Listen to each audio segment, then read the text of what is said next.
right? So every time I've had a chance to talk about OKRs, I'm trying to anchor back to the company level OKRs for FY20. And before I go through some progress, I just want to spend a minute to reinforce why we use OKRs, right? There's four main reasons why we use OKRs. First, engagement, focus, transparency, and execution. So part of this update I'm going to give is actually on transparency. And I'm going to walk through some of our progress that we're making related to our FY20 company level OKRs.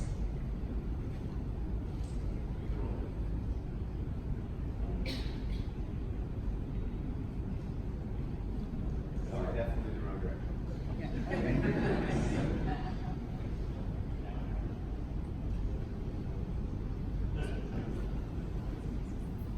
Main themes. Well, all of our OKRs have five main themes, as you see.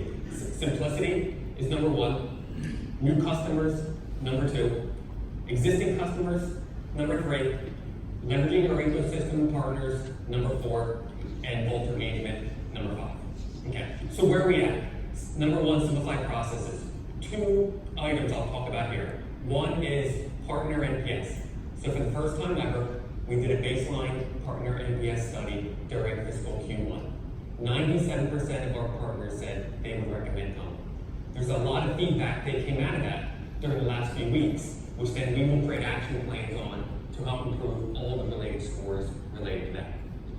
Number two, operational excellence. This is mainly where my group is focusing related to FY20 OKRs. We made a lot of good progress in Q1. We did things such as release the technology for the new partner portal, our innovation on our dashboarding to help us manage the business, not only for the senior team, but for the RAPS team, for our region leaders. We made rapid improvement on that. But where we'll start to really see the innovation on simplification, tools, and processes, actually will start in fiscal Q2 where we are now. This is where we're trying to move forward to really the next generation stuff. Key priorities this year is to start to act on the feedback I already gave on quoting and Salesforce.com and the integration there, on our customer support tools that we use to engage with our end user customers, single sign-on for our customers that don't have to log into multiple sites. So you'll start to see our innovation on simplification actually go to the next level in Q2. This is now where we're really focused since we did some foundational items during Q1. Number two, new customers. So Brian and Sanjay talked about the results. Yes, software revenue was down, but actually year over year, revenue from new customers on a dollar basis was actually up. So we made some progress actually in new customers despite software revenue being down. And for fiscal Q1, the Americas actually hit their new customer OKR. So there is progress being made and plans and programs in place. Number three, existing customers. Okay, a couple of things there. We have such a massive opportunity to expand our share of wallet with our install base. Ricardo and myself and the rest of the go-to-market team are working on strategies to help the field with programs in place to expand our wallet share. It will be a major focus over the next few quarters.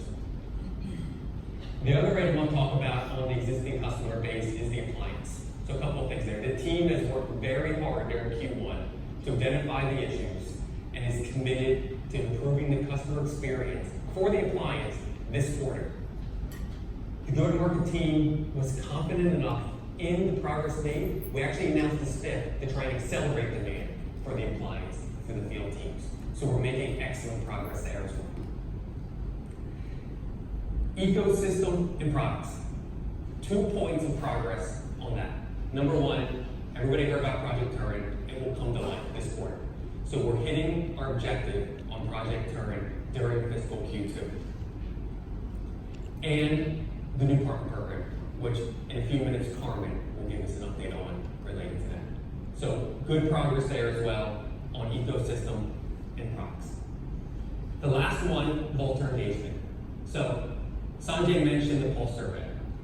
Jesper released some of the corporate level Volter Voice action plan back in May that we're working on. The Pulse survey that Jesper's team is leading will give us critical milestones throughout the year that tell us if we're making improvements and achieving our desired results based on feedback and multiple goals.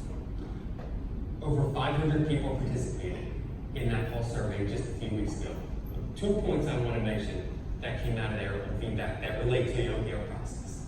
Okay, number one is that very positive results on employees understanding company level priorities for FY20 tied to OKRs. It's this type of update we're trying to do to make sure we're aligned.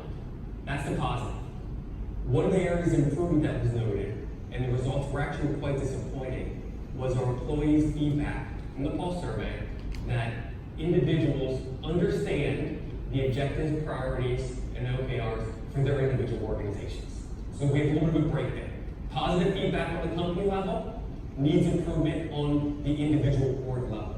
So we as leaders, managers, mentors, colleagues, need to make sure that the message and the OKRs at the company level are cascading down and every employee in our organization actually understands it. So what am I actually doing in my group? So the one thing that I've committed to my group related to this is I do an all hands call with my entire organization, all 100 plus, 2 times a quarter. And the only focus of that all hands is current quarter priorities. So every single person in my org understands the priorities of my group, and we measure progress mid-quarter, and then at the beginning of the quarter, recapping previous quarter and next quarter. That's the type of stuff we need to start doing as a management team at every level of the company, so we can cascade down objectives and tie individual teams, orgs, all the way to the company level. So with that, that's my update. They gave me 5 minutes, and I hit it right on schedule to give the update for OKRs. And I'm going to turn it over to Carmen, who's going to talk about partner